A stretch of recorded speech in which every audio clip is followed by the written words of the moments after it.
حالا گل گوهر یعنی شانس آوردیم، خیلی شانس آورد، یعنی بغلش ما رد شدیم.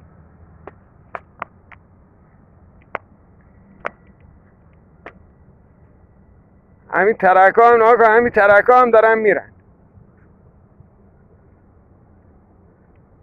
ناکن خیلی جا با اندازه 6 ماه که گل گوهر بخواه انفجار کنه بار رفت پایین.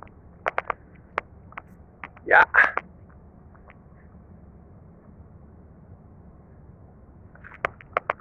اینجا چی پیدا؟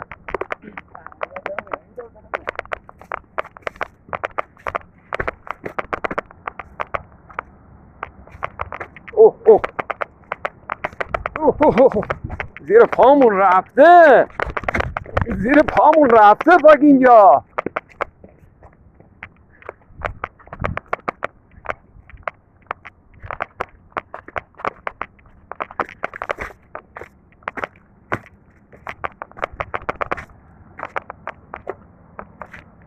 تا اینجا رفته نکو، تا اینجا رفته پایین.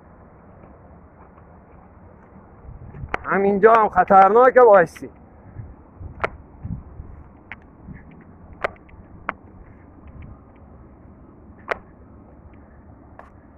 یا چقدر جا نشست کرده.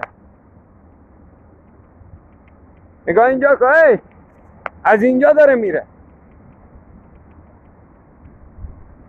افتاد بالا، افتاد.